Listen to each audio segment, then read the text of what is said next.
You're listening to the Fierce Fatty Podcast, episode 94, The Psychology of Hunger. Oh, let's do it.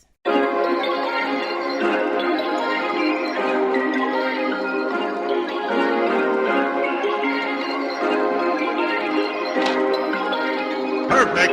I'm Victoria Wellesby, TEDx speaker, best-selling author, and fat activist. I have transformed my life from hating my body with desperately low self-esteem to being a courageous and confident, fierce fatty who loves every inch of this jelly. Society teaches us living in a fat body is bad, but what if we spent less time, money, and energy on the pursuit of thinness and instead focused on the things that actually matter, like if pineapple on pizza should be outlawed, or if the mullet was the greatest haircut of the 20th century. So, how do you stop negative beliefs about your fat body controlling your life? It's the Fierce Fatty Podcast. Let's begin.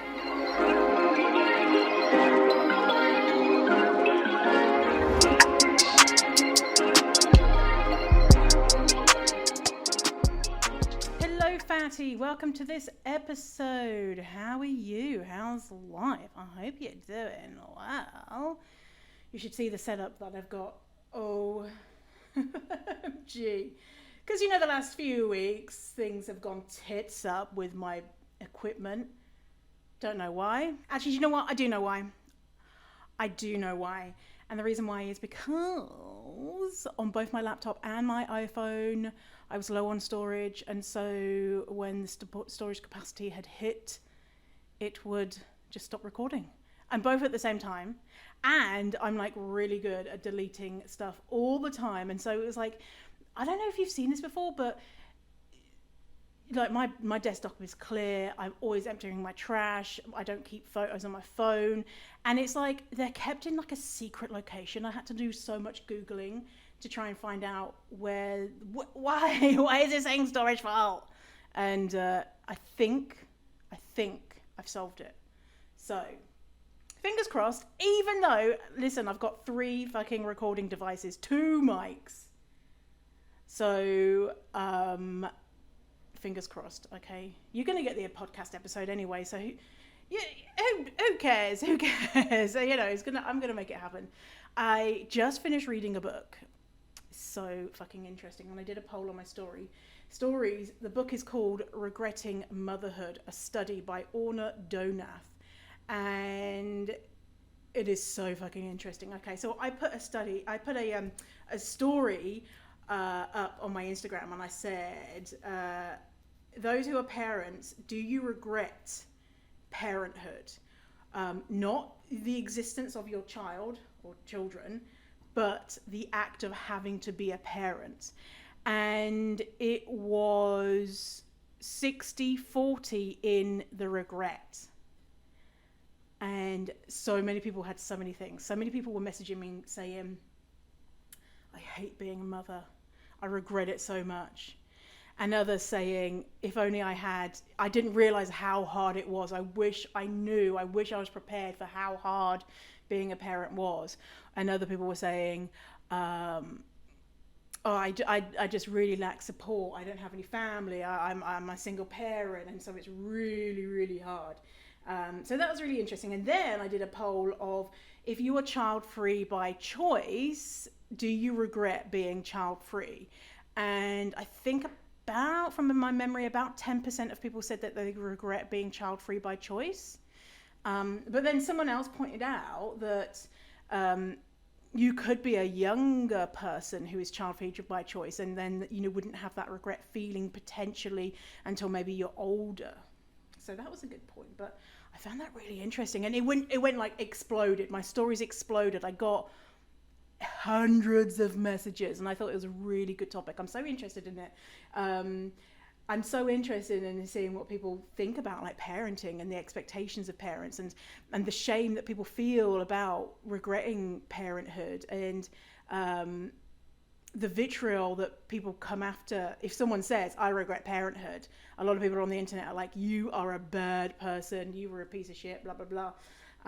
So in this book, I'm just going to read the kind of chapter titles just as a kind of like interesting. So Paths to Motherhood. So I haven't finished reading the book. I'm like 10 pages away from finishing, but Paths to Motherhood. And so what this was saying in the book was that a lot of people just go with the flow. They just don't consider the choice. It's like, well, it's just a natural part of growing up as you have children. And so there's not that much decision. And also some people have children to get out of a unwanted existence in life in regards to, for example, one person said that they lived with their parents who were abusive, and so they wanted to get married and have children to get out of that situation. And some people obviously wanted kids. And the next chapter, Demanding Motherhood, how mothers should look, act and feel, like being a good mother and a bad mother. And being a mother means in society that you have to give your whole self over, and it's all about the child. And I think a lot of people struggled with that. And then it goes into regretting motherhood. If only I could be nobody's mum. And so here, regret, the wish to undo the irreversible, and the politics of regret, and how in society we're told, don't look back, look forward, look back and feeling regret, like no regret, and how that is not helpful, because sometimes we do experience regret and that's a valid feeling. So I thought that was interesting. Living with an illicit emotion, and things in here is motherhood is a traumatic experience, obligated to care, being a mother, a never-ending story.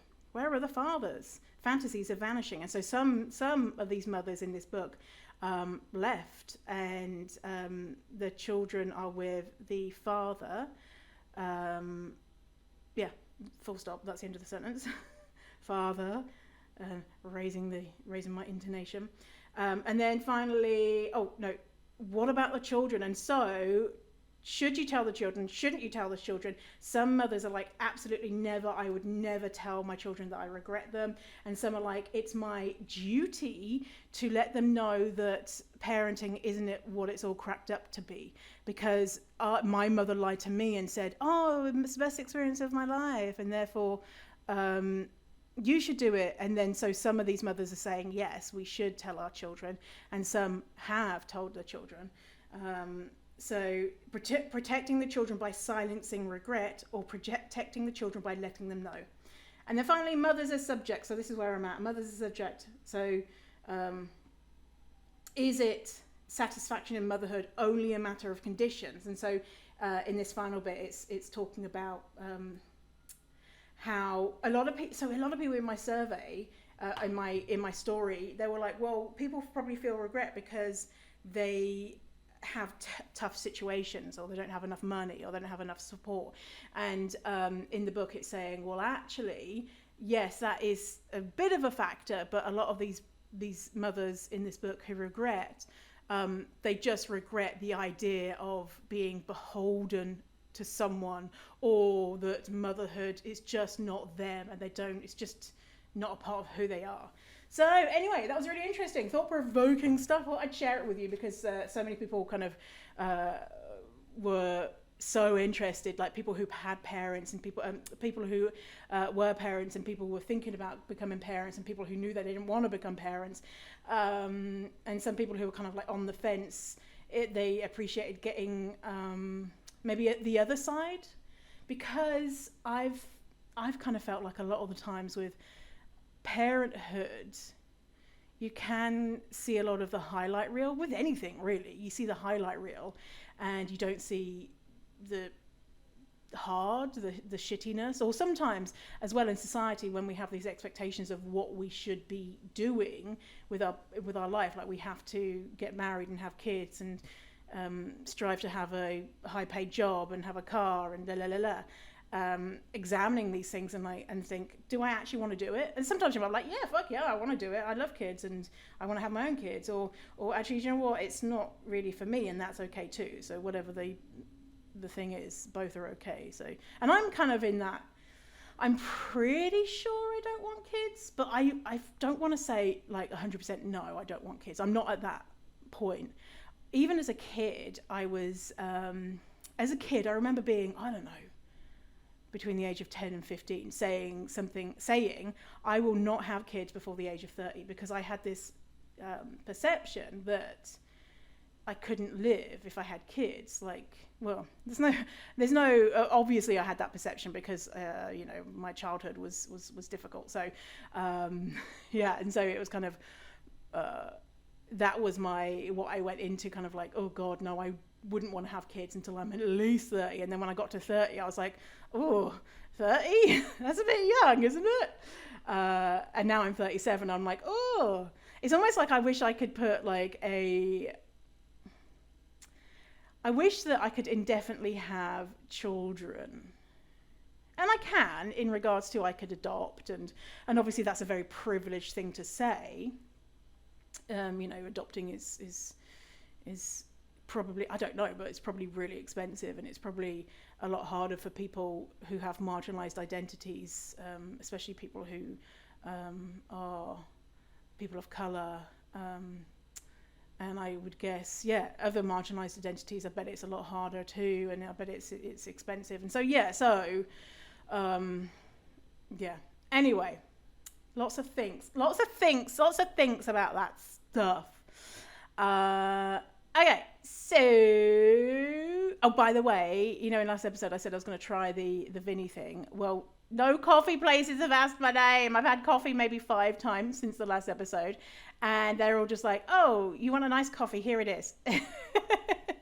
So anyway, I told some other friends, and they started just like referencing to me as Vinny, trying this different name, and I was like, I'm still trying it out. I'm sitting. So just a little update there for you in case you're curious. Okay, so today's episode, I want to give a massive trigger warning, because we are getting into it today, and this is kind of a heavy episode. So if you're not in a heavy episode kind of mood, then leave this for another time. But if you are, then let me tell you what we're going to be talking about. So I'm going to be mentioning calories, kind of like how many calories induces hunger, right? Types of food that people were eating in an experiment, talking about starvation, eating disorders, self-harm, murder, the Holocaust, and death, and autopsies. So although I'm mentioning all of those things, they are brief mentions. I don't go into details. It's not graphic or explicit, but they are mentions of all of those things. And so that is check your mental health, see how you're feeling, if they feel good or not. And I'll tell you when we're getting into the kind of Holocaust, murder stuff, because that might be maybe the heaviest stuff, and the starvation, death, autopsies, that type of stuff. I'll tell you when we're getting into that stuff before. And so what I'm going to do is I'm talking about 3 different things. I'm talking about first the Minnesota Starvation Experiment. Then I'm talking about the Warsaw Ghetto Hunger Study. So that was during World War II. So that's Holocaust stuff. And then talking briefly about the Children of HungerWinter. And that's kind of like a brief thing. So it's just how the effects of starvation on pregnant people and their offspring. So that's the flow of today's episode. I started writing this episode yesterday, and I was like, I'm going to bust this out, hour or two. 12 pages of notes later, it's like, oh my gosh. Because, the Minnesota Starvation Experiment, you've probably heard of that one before if you were in the anti-diet world. And looking into that, because I thought, I'll just talk about that because I've never spoken about that, and the psychology of hunger. And then And then I discovered the Warszawa, the Warsaw Ghetto Hunger Study, and the other one as well. And I was like, oh shit, like we need to highlight this information as well. So who knows how long this episode is going to be? Well, you know, because you've already seen. You can see into the future and see how long the episode is. I don't know. I can't see into the future quite yet. And I'm just checking on my recordings. Are they still going? Oh, it's a Christmas miracle. They're all still going. Okay, so there's a bajillion different links here in this episode, and so to go to the show notes to find the links of all of my sources, go to fiercefati.com/094 because we're episode 94. If you ever forget the link, then you can just go to fiercefati/podcast and you'll find the most recent episode right at the top. So there's a lot of links in here.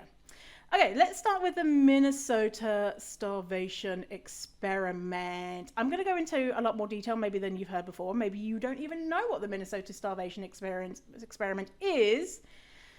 And so let's talk about it. And the reason why I've called this episode The Psychology of Hunger is one of the articles I read by Dr. David Baker and Natasha Keramidas was titled that. And I was like, yeah, that's really... Yes, I like that. So, yeah, I thought that was a good, interesting kind of flinging bob. You know what I'm saying? Title. God. Anyway, okay, so Minnesota Starvation Experiment was started in 1944 in November. That was when World War II was still ongoing, but coming to an end, at the University of Minnesota football stadium. So during that time, starvation was rife due to World War II. And so they wanted to know how to help folks recover from starvation. So, quote, it was recognized early in 1944 that millions of people were in grave danger of mass famine as a result of the conflict, and information was needed regarding the effects of semi-starvation and the impact of various rehabilitation strategies if post-war relief efforts were to be effective. So at this time, do you know what? A lot of it's so heartbreaking. A lot of people, because they didn't have information on starvation and how to treat it. Well, they didn't have, this is kind of like a groundbreaking study. And so a lot of the Allied forces, when they went in and found people who were starving, they would give them condensed milk because I thought, oh, it's got a lot of sugar and fat in there, and so this is going to be great. And actually, depending on the level of starvation, folks, their bodies couldn't handle it, and it would cause a lot of people to die. And I'm just like, oh shit, that's so heartbreaking. And this study showed that they needed a slow refeeding to get their body used to eating again. And that was the safest way. So Ansel Keys, PhD, was the physiologist in charge of the experiment. And so Ansel Keys did general supervision of the activities in the lab, and it was called the Laboratory of Physiological Hygiene. Such a funny, old word, isn't it? Hygiene. So starting in 1941, quote, he served as a special assistant to the U.S. Secretary of War and worked with the Army to develop rations for troops in combat, decay rations. And so they made rations for people the troops, and he was applauded for that. But there's a lot of scandal around Ansel Keys. In 1972, promoted the Adolphe Quetelet's body mass index, BMI, the BMI scale, as the best way to measure health. And so, and there was other scandals around Ansel Keys. And yeah, so he pushed the BMI, and then it was popularized by the National Institute of Health in 1985. So he's a motherfucker to blame. Adolphi, who created the BMI scale 200 years ago, said, listen up here, motherfuckers, don't you be using this to measure health or measure people as an individual level. This is a population stats thing. Okay, you hear me? And then Ansel Keys in 1972 was like, bitch, I don't care what you said about it. I think it's a great way to measure people and their health, about, you know, their fatness levels. Like, Ansel Keys, I bet, was like a raging fatphobe, like guaranteed. Like, reading some of it, like quotes for him, I'm like, oh my God, he sounds like a real fucking snooze fest. And I bet you were like, oh, the people who participated in this study were like, dream about this motherfucker because he starved them. So anyway, Ansel Keys got approval from the War Department to get participants from the CPS. And so the CPS was a civilian public service, and it was a program that the US government provided for conscientious objectors. So conscientious objectors are people who were like, no, I don't want to go. I don't agree with the politics of killing people or the politics of war or whatever. My conscience doesn't allow me to participate. And I would probably be a conscientious objector. I don't know, maybe I wouldn't have. In 1945, you know, if I was a man anyway, I probably would have, because of the pressure and the shame of being a that word is hard, conscientious objector. Like, I bet you they got so much shit from people. Anyway, so these conscientious objectors were still, a lot of them were very, very eager to help in any way they could, which was not killing people. And so they had this alternative to military service called the CPS. And so they sent out a brochure to the CPS folks, which is the conscientious objectors, and 400 people applied, and 100 people were tested to see if they would be a potential good fit for this. And so 36 white men aged between 22 and 33 were selected. And these people were like, these people who applied, they were known as being really eager to help, and a lot of people would call them human guinea pigs. And a lot of them would undergo any scientific experiment because they wanted to help the war effort.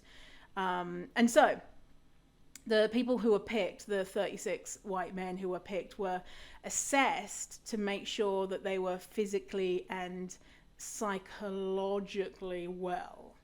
And they had to be able to get on with others and be really resilient too. And so theoretically, these were kind of people who were stable and strong and fit and healthy with good personalities who got on with other people. So the lab's chief psychologist was called Joseph Brozek, PhD, and he was responsible for gathering all the psychological data on the effects of starvations. And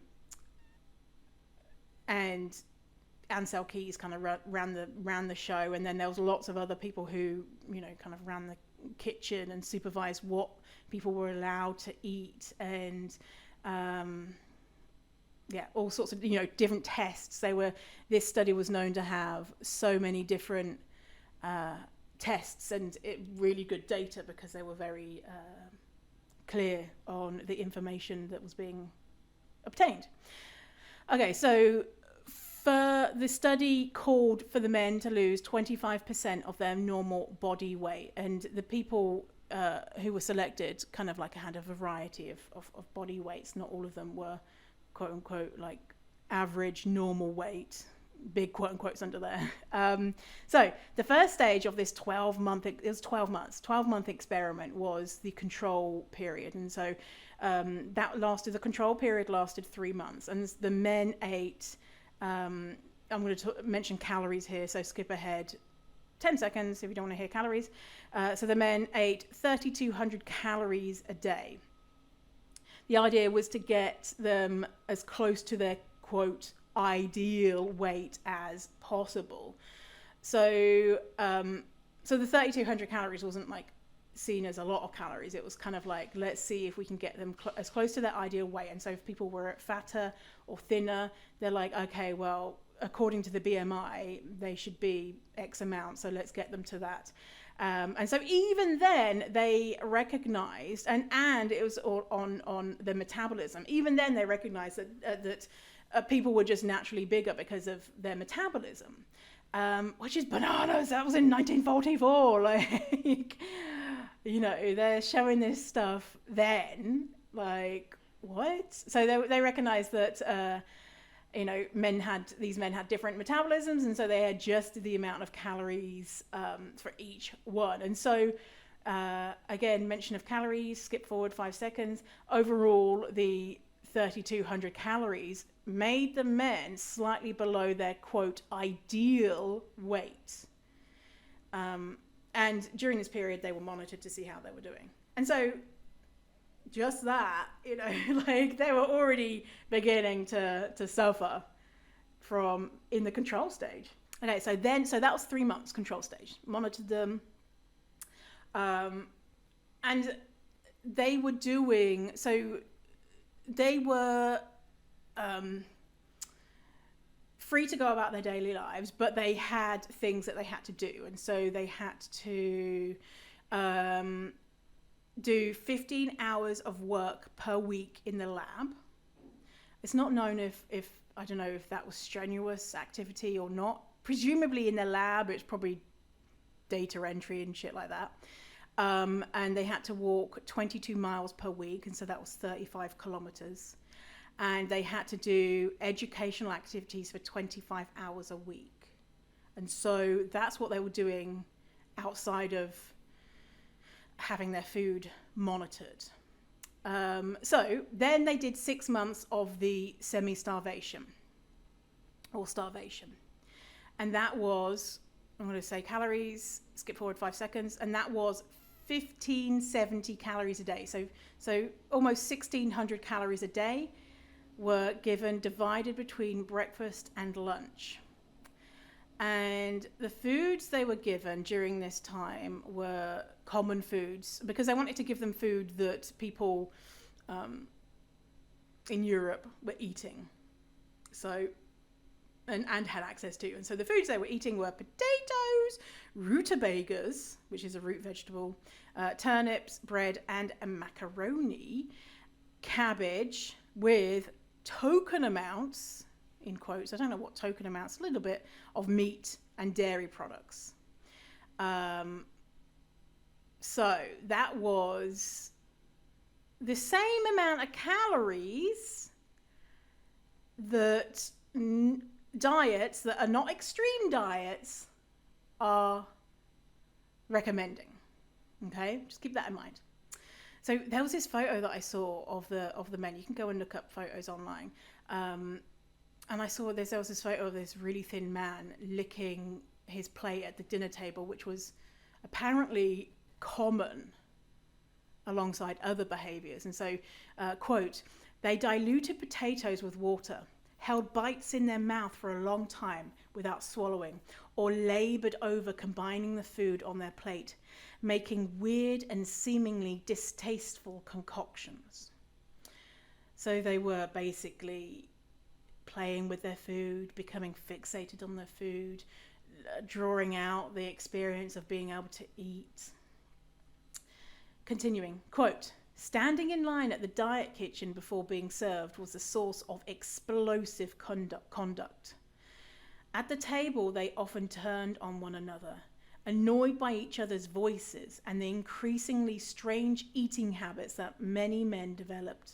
They would coddle the food like a baby, or handle it and look over it as they would some gold. They played with it like kids making mud pies. the explosive conduct, and so they were probably really fucking annoyed and irritated and unable to handle things, handle the line, handle other people being weird with food, and them like probably treasuring the food too. And so Jenny Craig, for example, prescribes meal plans. I'm going to mention calories, skip forward 5 seconds. Meal plans as low as 1,200 calories. And so this is what 6 months, and this is, during the 6 months, so it doesn't necessarily mean the 6 months, is doing to these men. I'm not even mentioned all of the other consequences yet, but what the fuck would 1,200 calories do? And you are trying to go about your life and do shit, right? You're not in an experiment where you can only work 15 hours a week, So, quote, "Food became the sole source of fascination and motivation. Many men became obsessively collecting recipes. Stayed up until 5 a.m. last night studying cookbooks," wrote one. "They found themselves distracted by constant daydreams of food. Some sublimated their cravings by purchasing or stealing food. One man began stealing cups from coffee shops. They guzzled water, seeking fullness." Does that sound familiar? Mm-hmm. Some took up smoking to stave off hunger, and others chewed up to 30 packs of gum a day until the laboratory banned it. Meanwhile, all other elements of life seemed to fade into mere background noise. Over and over again, the researchers reported indifference and boredom when it came to personal development and basic socializing. Budding romances collapsed and sexual desire evaporated. At parties, the subjects found conversation both difficult and pointless. They all preferred a solitary trip to the movies, adding that while they could recognize comedy, they never felt compelled to laugh anymore. In a store, when shopping, they were easily pushed around by the crowd. The research team reported their usual reaction was resignation. Sometimes this permeating dullness gave way to moments of inexplicable euphoria, followed by an emotional crash. One subject was eventually eliminated from the project for sneaking unauthorized food in town. After doing so, he found himself so, quote, high that he stopped at 17 soda shops on the walk home. He kidded with the fountain girls, thought the lights more beautiful than ever, felt that the world was a very happy place, the researchers reported. This degenerated into a period of extreme pessimism and remorse. He felt he had nothing to live for, and he had failed miserably to keep his commitment of staying on reduced rations. So from there, the men then moved into the restricted rehabilitation period of 3 months. So for 3 months, they were eating, skip forward 5 seconds, calorie mention, 2,000 to 3,200 calories a day. So this was restricted. The participants, quote, "The participants were divided into 4 groups of 8 men. Each group received a strictly controlled rehabilitation diet consisting of one of 4 different caloric energy levels. In each energy level group, the men were further subdivided into subgroups receiving differing regimens of protein and vitamin supplements. In this manner, the clinical staff examined various energy, protein, and vitamin strategies for re-nourishing the subjects from the conditions of famine." Let me just repeat that. The conditions of famine. So the same amount of calories that common diets, and not extreme diets, these are the healthy diets, the diets that are what is it that diety people say? Sustainable diets. And they're saying that is conditions of famine. And those consequences that the participants are facing in regards to their emotions. We've not even spoken about the physical consequences.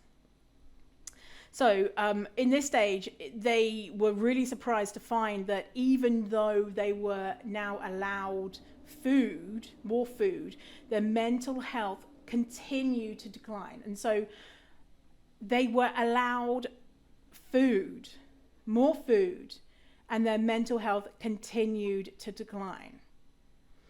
And so they had 8 weeks of that kind of restricted rehabilitation, and then they went into 8 weeks of unrestricted rehabilitation.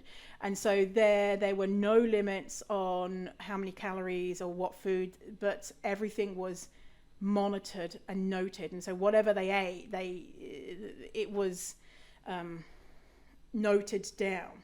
And so, sound familiar? Oh, how many diets tell you that you have to, write down what you're eating? Okay. So this whole time, again, scientists were monitoring how they were doing, their mental health, their physical health. And so before the experiment, an amount of weight loss was predicted. And so they guessed that the men would lose a lot of weight and then they would plateau. I'm like, so in 1944, they knew that reducing someone's calories would lead to weight loss and then a plateau. Yet, Ansel Keys was still saying that people needed to not be fat. Anyway, quote, based on the concept that the rate of weight loss would progressively decrease and reach a relative plateau at the final weight. So, yeah, so even in the 40s, we knew that weight loss was starvation and it would plateau. They predicted it before they even went ahead, and that's what happened, right? So the results. There were significant increases in depression. They use the word hysteria and hypochondriasis, so which is being a hypochondriac. I'd say that in quotes, like as measures using they had a Minnesota multiphasic personality inventory. So they've got this sort of testing that they would do. Most of the subjects experienced periods of severe emotional distress and depression, as well as significant decreases in their strength and stamina, body temperature, heart rate, sex drive, and they had a gaunt appearance. Quote, the psychological effects were significant as well. Hunger made the men obsessed with food. They would dream and fantasize about food, read and talk about food, and savor the 2 meals a day they were given. They reported fatigue, irritability, depression, and apathy. Interestingly, the men also reported decrease in mental ability. So they showed signs of social withdrawal and isolation, a decline in concentration, comprehension, and judgment capabilities. As we know, when you restrict your food, and so this is showing, so these men had restricted food, and they were then allowed to have unrestricted food. More food to begin with and then unrestricted. And they were still fixated on food. So continuing, quote, some of the subjects exhibited edema, so edema is bruising, in their extremities, presumably due to decreased levels of plasma proteins, given that the body's ability to construct key proteins like albumin is based on available energy sources. And again, this is not even some very low calorie diet. This is what a lot of people would say is very safe and reasonable and good, and fat people should be doing this. So the rehab phase, which is the eating, was said to be the most difficult phase, and one man, Sam Legg, chopped off 3 of his fingers with an axe. And he said he didn't know if he did it deliberately or not. So, quote, I admit to being crazy mixed up at the time. later explained, "I am not ready to say I did it on purpose. I am not ready to say I didn't." And quote, "Deprivation itself drove these men to," quote, "the threshold of insanity." Their metabolic rate was also changed. Like I need to add another thing onto that. Their metabolic rate was changed, obviously. Not everyone completed the study. One man didn't lose enough weight for his data to be considered, so in that control period, and 3 were found eating extra food. And imagine if you were one of those 4 men, and you couldn't lose enough weight in the control period because, you know, your body was like, excuse me, I like being chubby or fat. Like, what are you doing? That the shame of that. And then if you're one of the other ones who were kicked out, the imagine that drive to eat food. And already maybe feeling guilt for being a conscientious objector, and then the amount of shame that they might have felt that they couldn't even participate in this simple study of not eating. I feel terrible for them. Like, I wonder how that affected them. Like, can you imagine? And thinking, oh, there must be something wrong with me. Like, you know, why can't I just stick to this diet? And I see it as these 4 people, their bodies were just rock star bodies. Their bodies were like, I ain't falling for this tomfoolery.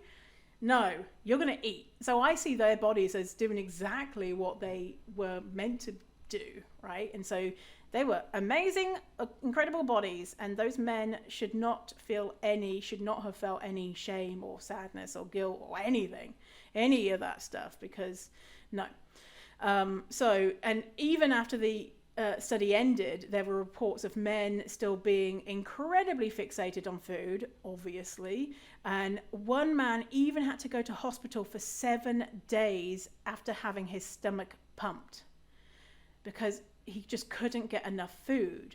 Like that hunger of not the physical hunger, but that deprivation hunger. I think you know what I mean, of when we're dieting, that it's like an itch that can't be scratched, and it's just deprivation. So much so that this guy was in hospital for 7 days. Like, imagine what he was feeling going into that. And then imagine the type of shame he was feeling that he had to have his stomach pumped and be in hospital. Others said that they ate constantly. And surprise, fucking surprise. After the study, the men ended up weighing more than what they started at the beginning of the experiment, which mimics many of the similar experiments like this from 1907 until 2019. So other studies that are like this, they are monitoring people who have lost weight due to illness, or people in the armed forces who have lost weight because they didn't have access to food. And so they're studying people who it wouldn't be ethical to do this, starving participants. You know, it wouldn't be ethical. And so when people are in those situations, they will use that data. And guess what? The people who have experienced these events of weight loss, they will end up being heavier after they recover. Which is, again, like, so from 1907 this was established, that not eating enough food is going to make you fatter. And as well, like, these studies show that people who regain weight are regaining more fat, more adipose tissue, which, you know, is not a bad thing, but they're showing like, oh, it's a bad thing because it's not like they're gaining muscle or whatever. But, you know, it's not a bad thing, but they were saying, oh, it's a bad thing. So this study was really famous, and it got loads of attention at the time. And quote, on July 30th, 1945, a photo published in Life magazine showed the shirtless, bony participants. So there's you can go and find lots of different photos. And so in May 1945, the war was over, and they were only halfway through the starvation portion, and so the experiment hadn't concluded, because they were looking to see how to refeed. And so the experiment continued until December 1945, and before it was over, to help with the post-war starving folks, they made a pamphlet, a leaflet, like a 70-page thing to give out to aid workers to help people who were seeing the effects of starvation, which was to slowly feed them. And then in 1950, so 5 years later after the end of the experiment, they published their findings in this really big book entitled The Biology of Human Starvation. Quote here, one of the crucial observations of the Minnesota Starvation Experiment, discussed by a number of researchers in nutritional sciences, including Ansel Keys, is that the physical effects of the induced semi-starvation during the study closely approximate the conditions experienced by people with a range of eating disorders such as anorexia nervosa and bulimia nervosa. As a result of the study, it has been postulated that many of the profound social and psychological effects of these disorders may result from undernutrition, and recovery depends on physical renourishment as well as psychological treatment. So a really good point. Like, you would think like bulimia, they're saying bulimia is closely approximating the conditions experienced by these men in the study. And I mean, they don't go as far as to make the connection of dieting. And as well, when we think about anorexia, we always think about thin people, but it's more common, actually atypical, quote, atypical anorexia, should be just anorexia, is more common in fat people. And so if we think about this, let me repeat this. The physical effects of the induced semi-starvation during the study closely approximate the conditions experienced by people with a range of eating disorders, such as, let me just put this in myself, fat people with anorexia. As a result of the study, it has been postulated that many of the profound social and psychological effects of these disorders may result from undernutrition, and recovery depends on physical renourishment as well as psychological treatment. And so, just to recognize that there are so many fat people with anorexia, and even you don't need to have a diagnosed eating disorder to be experiencing these things, because again, it is an amount of calories that a lot of people would say, oh, that's very reasonable, yeah, that's not too bad, yeah, that's fine, that's good, that's safe. That's the word that I was trying to think of. Safe. Safe way to lose weight. Really? Is there a safe way? Okay. So here, final quote from this study, about this study. We were starving under the best possible medical conditions, and most of all, we knew the exact day on which our torture was going to end, said Legg. So Sam Legg, the person who chopped his fingers off. Well aware that millions had no such comfort. But his body didn't know that, and our hardwired survival instincts don't know the difference between a 30-day cleanse and a famine either. The binges, the fixation, the enduring hold of food anxiety, all these symptoms ring true to anyone who's experienced food restriction, voluntarily or not. Perhaps the most chilling correlation, the postponement of living. How often do we put off something until we've lost the weight? That familiar inertia is obvious, but what this study indicates is that it might not simply be our desire to wait for a thinner body to start dating, take that trip, or pursue a career goal. It may be also the hunger itself keeping us at home alone and waiting. So that quote, and the quotes, which is the less like technical stuff, is from Kelsey Miller, who wrote a piece for Refinery 29. Is it 29? Refinery 29? Yeah, 29. About that. So obviously Kelsey's a great writer, and then a lot of the other stuff is kind of just dry text. Yeah, so, and another thing to consider is that these men presumably were not deeply fat phobic in relation to their own bodies. And so presumably they weren't motivated by that shame of living in a fat body. And so they struggled with all of those things, and eating eating more than their body wanted, and being fixated on food, and feeling all of these really distressing things. And they didn't also have that other component of internalized fat phobia. And these were white men, right? And so they also weren't experiencing all of the different stigmas that different marginalized identities have, and what effects that has on people's health, So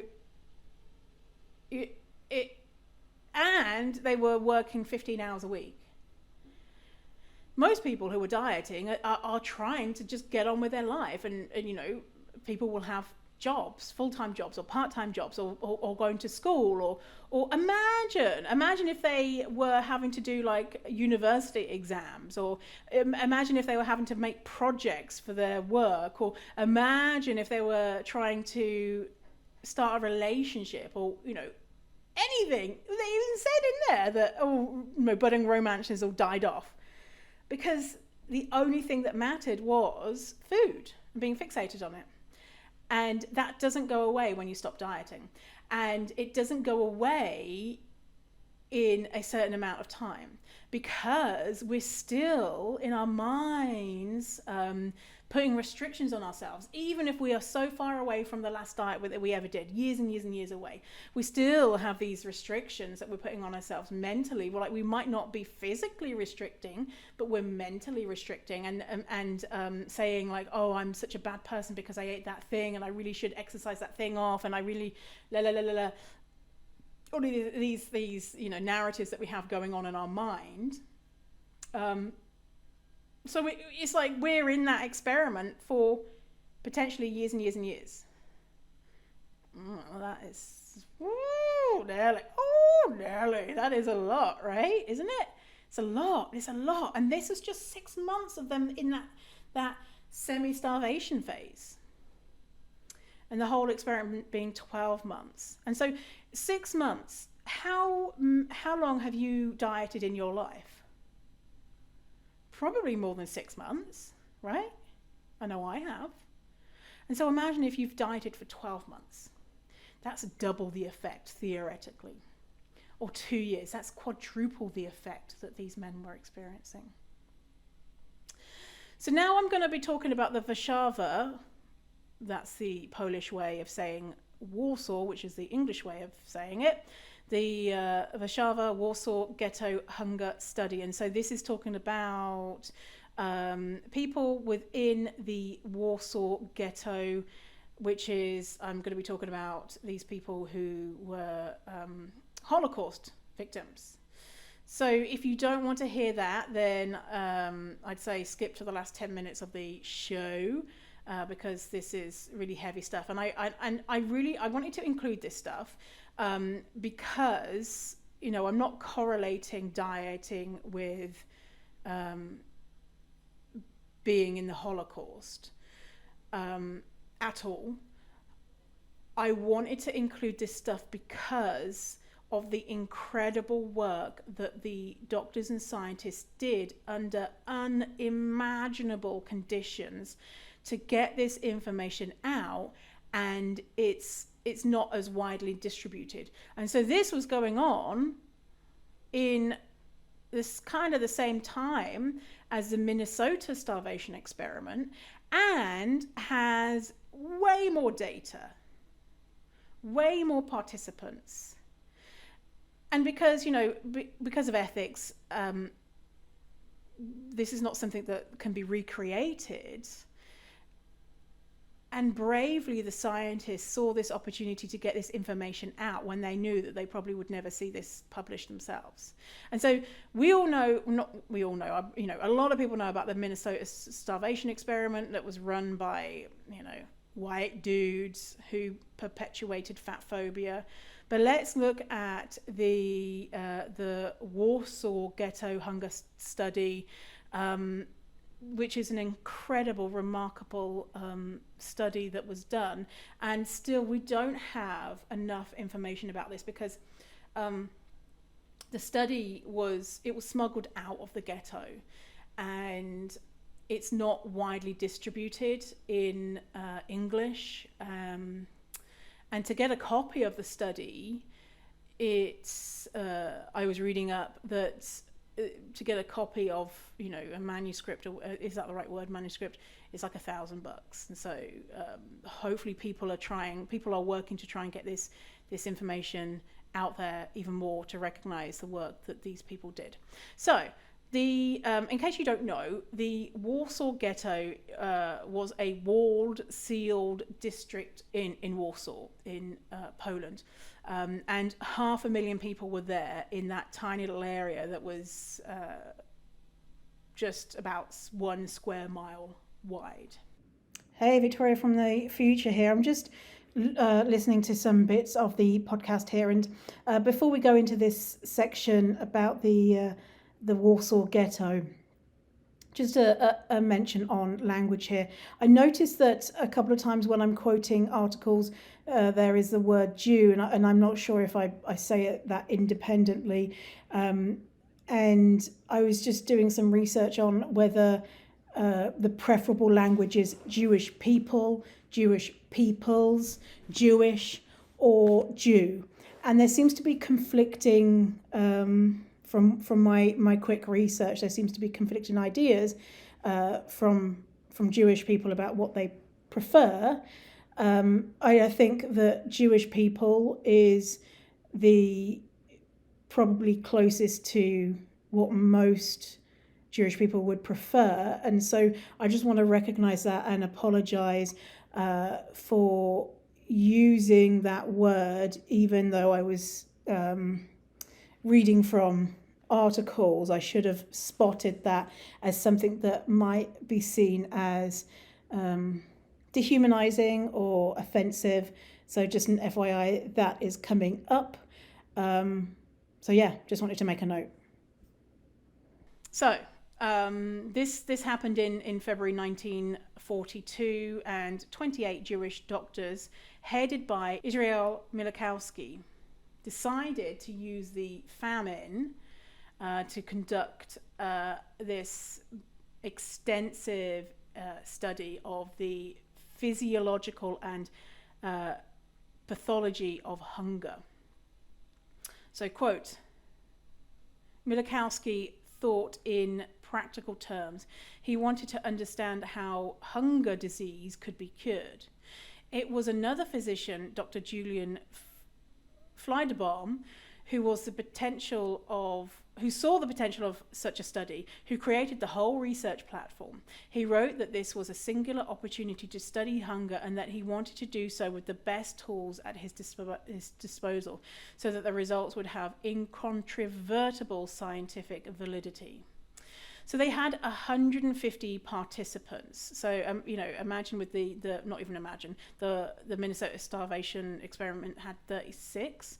And so they had 150 participants, which was a phenomenal number, and it was adults and children. And so the Nazis rationed out a certain amount of calories per day depending on your status that they decided. And so Poles, who are not Jews, I'm going to mention calories here, got 1,000 calories. Other folks will get less. And the least would go to Jewish people, who were rationed out 180 calories a day. So the theory was, I think it was Adolf Eichmann decided that that with 180 calories, the ghetto would be liquidated in 9 months. So everyone, the Jews would be dead in 9 months. But they managed to get soup kitchens in the ghetto. They managed to smuggle in food. They were not about to let the Nazis do that to them, starve them.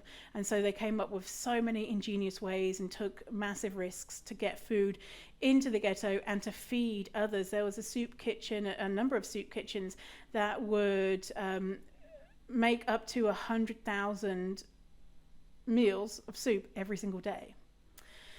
So these participants, they were put into one of 2 hospitals, and the doctors, and so they would come in and the doctors would make sure that they had access to food through the black market, even though the doctors were desperately hungry. And so they even gave them sugar, which was priceless. And so in the study participants, they were given, so the people in the ghetto, I'm going to mention calories here, it depended on how rich you were, consumed perhaps 1,700 calories a day, and the poorer around 800 calories a day. Again, so they smuggled in, because it took a while to get all the equipment, right? And so women would smuggle in all of these different testing devices and tools and all sorts of different things, because there were these 2 hospitals, but then hospitals in the loosest sense of the word, they didn't have medicine, they didn't have equipment. Basically they had a few beds, and the hospitals were there to watch people die, basically. And they had a ton of incredible minds there, and all of these wildly successful and intelligent doctors. And so women would smuggle in these the medical equipment, because men, if they were caught, they would have a look at to see if they were circumcised or not, whereas women, if they're caught, they could deny that they were Jewish and hopefully escape the harshest sentence. So they would feed these people. They would do the refeeding of the participants. So do the refeeding from, depending on what they were eating before, depending on their wealth within the ghetto and what access that they had. They began refeeding them, and quote, "It was found that the adaptation to starvation did not reverse evenly when abundant food became available." So with these participants, they would isolate them. So they would isolate them in rooms within the hospital, so that they wouldn't be affected by infectious diseases going around the ghetto. Vaccines and medicine were not allowed in the ghetto. And so it really was extensive to keep these people isolated, so that data was good, and so they weren't being affected by other things. It was just the access to food. So the equipment that they smuggled in, they did equipment for blood tests. They examined the acidity of the digestive system, hormone levels, which is bananas for the time, even glucose tolerance levels. So this was absolutely remarkable that they were doing all of these things. And they called the effects of this starvation the hunger disease. And so they came up with that term, the hunger disease. I'm going to mention autopsies here. If a participant died, then they autopsied them to make sure they didn't die from anything else.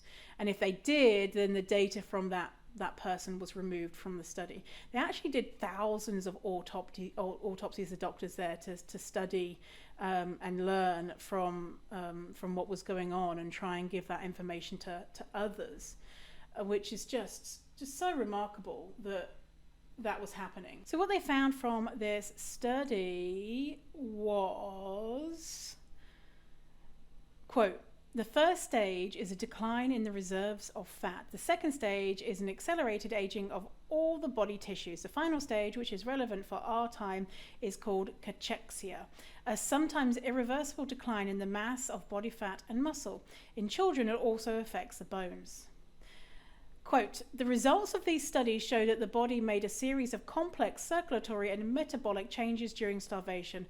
Metabolic output is very low, and even resting metabolism was well below normal.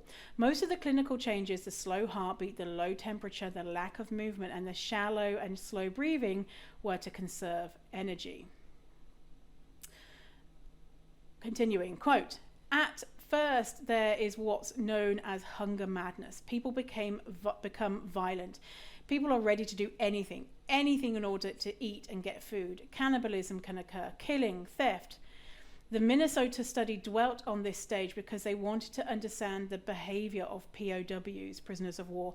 The study describes how they had to restrain the subjects with force because they were willing to do anything to get food.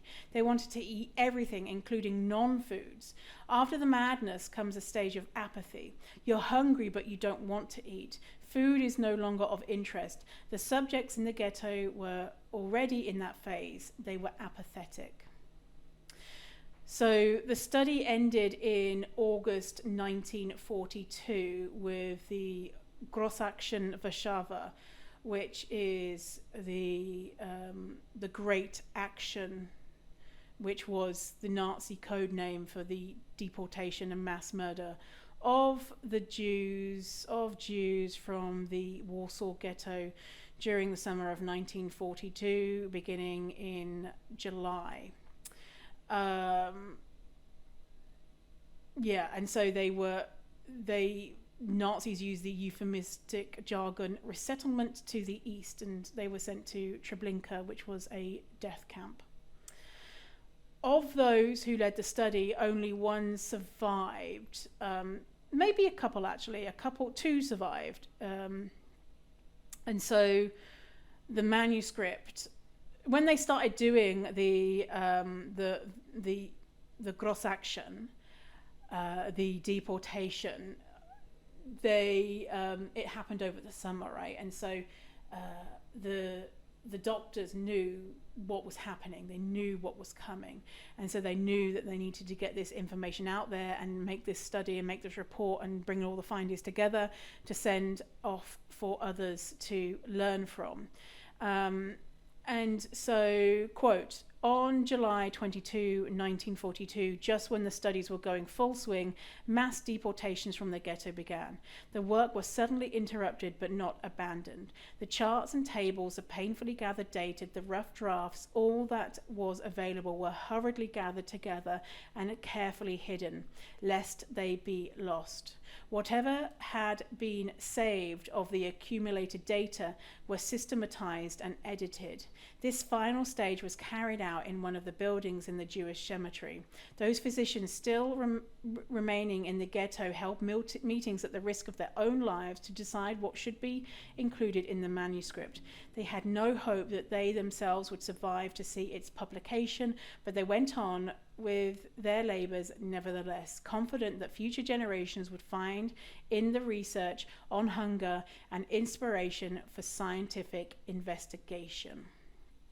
So the entire manuscript was published in 1979 by John Wiley and Sons under the title Hunger Disease, Studies by the Jewish Physicians in the Warsaw Ghetto. So there was two people who were in the study managed to get out, Dr. Apfelbaum and another Dr. Henrik Pfennigstein.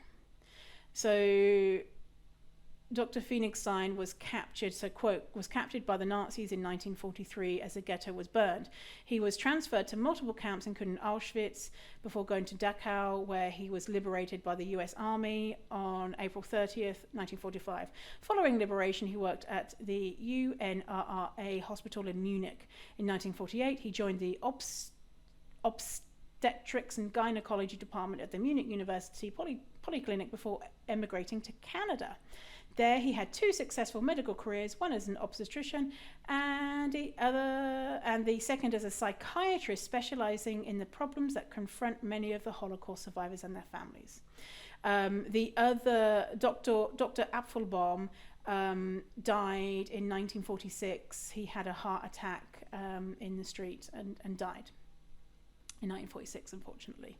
And everyone else, the information is not confirmed, but presumed died due to the mass murder at Treblinka, or on the way to Treblinka. So something that came from this study is the knowledge that giving a starving person food will kill them. And so this came from this study. Sorry, I said that it came from the Minnesota Starvation Experiment, but it didn't, because we, in the Minnesota Starvation Experiment, they weren't able to do this, right? And so this study, this important study, was shown that if you try to refeed people, then they will die within 24 to 72 hours. And so a final note on this is Milikowski, the lead researcher here, in the preface for the study, ended it with the words, non omnis mora. I shall not die, I shall not wholly die. And so Dr. Milikowski knew that he was facing imminent death. And this was his and his colleagues' work that was going to live on after them. So I think it's really important to talk about this study. And again, just a big FYI, I'm not comparing what happened in this situation in the Warsaw Ghetto with dieting, because it's totally different.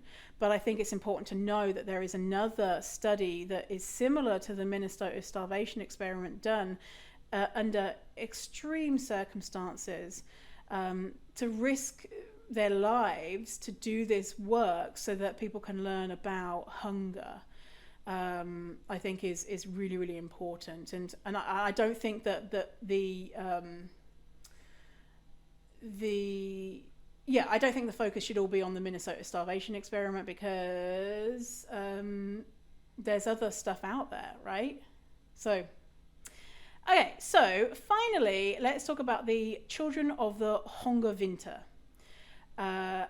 So, quote, I'm going to link to this article about this. There's an article saying this is what hunger does, and it talks about the Children of HungerWinter. So, important quote from this piece. Important information on hunger and malnutrition was amassed in the Netherlands too during the war. By September 1944, the southern Netherlands had been liberated. In support of the Allied advance, the Dutch government, in exile in London, called for a national railway strike. The Germans retaliated by banning food transport by train to the urbanized West.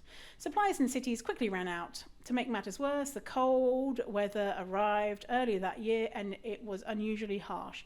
Thus began the Hunger Winter, or the HungerWinter, which cost an estimated 200,000 lives. So looking at what happened to pregnant women. In the winter of 1944 to 45, the average pregnant Dutch woman didn't gain weight, she lost it. Babies conceived and born during the HungerWinter weighed less than those whose lives had begun in peacetime. Their bodies and heads were smaller. They were more likely to die at birth or in the first 3 months of life. Dozens of research projects since the 1960s have examined birth records from the period. The most famous make up the Dutch famine birth cohort study. For 20 years and counting, researchers have been tracking the health of men and women born in winter 1944 to 45 at Amsterdam's Wilhelmina Gastius Hospital.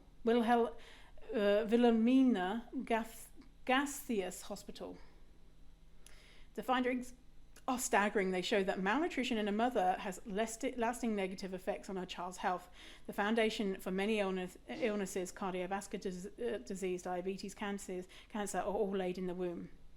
A baby suffers the consequences of its mother's hunger all its life. The effects are the most severe when the mother goes without sufficient food in the first 3 months after conception, when vital organs like the heart, brain, liver form. Children conceived or born during the Dutch famine were more likely to encounter psychological problems such as depression and schizophrenia.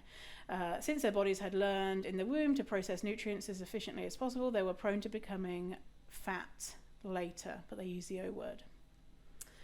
So that is a roundup of information.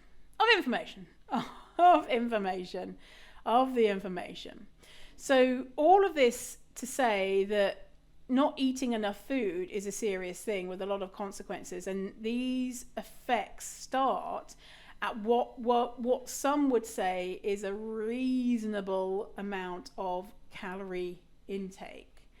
And so if you are on a diet, you are literally unable to flourish in your life because of the things that are happening to your body and brain. And even when it's over and you're out of the diet, many of us are still hyper fixated on food and feel out of control around food and the result of restricting food. Dieting is disordered. Recovering from dieting is super hard. And again, I think about all of these people. They weren't trying to lose weight due to fat phobia, and so would happily eat food when they could.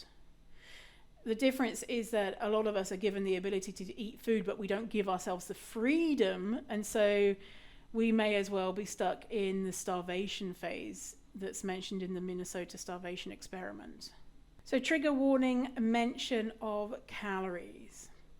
If we look at the Warsaw Ghetto Hunger Study, the Children of the HungerWinter, and the Minnesota Starvation Experiment, a diet of 1,600 to 3,200 calories has shown to cause people to be obsessed and fixated on food to the point of fighting over it and playing with food or treating it like a baby, like coddling food, stealing food and feeling ashamed, guzzling water seeking fullness, eating things that aren't food, or chain smoking, or eating sugar-free gum constantly. Extreme highs with long-lasting crashes, depression, emotional distress, decrease in muscle mass, strength, stamina, body temperature, heart rate, metabolism, and sex drive, increased fatigue, irritability, and depression, social withdrawal and isolation, a decline in concentration, comprehension, and judgment capabilities, a plateau of weight loss, and then increased weight gain and long-term negative effects. And so if we think about the Minnesota Starvation Experiment, the starvation phase lasted 6 months only. How long have you dieted at something like 1,600 to 3,200 calories a day? Which a lot of people would say is maybe too much calories. And this is the effect that it had on these people. And some would say 1,600 calories is a very reasonable amount of calories for someone who is looking to lose weight in a quote-unquote safe way. And it's not.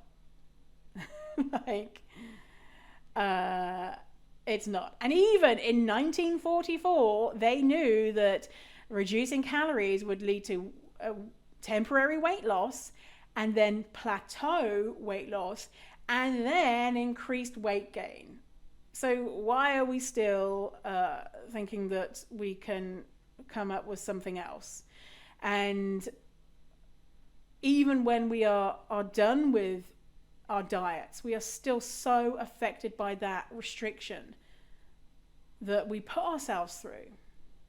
And so if we think about, like, this has been 1,600 calories is seen as starvation in an experiment, in experiments. Why is it reasonable that we do that to ourselves in the hopes of temporarily losing weight? So I hope that this episode has been informative, and if you're feeling any feelings about the stuff that we've spoken about today, just give yourself some self-care. It's not your fault. It's not my fault that we have been sucked into dieting. We've been lied to and information misrepresented, and it's not okay. And so all this to say, it makes sense that we are fixated on food. We can be fixated on food even if we're not dieting, because restriction does a whole shit ton to our bodies and our brains. So sending big fatty hugs to you. I hope you have a wonderful rest of your day. Thanks for hanging out with me today, and I will see you in a while. Alligator, stay fierce, fatty. Goodbye.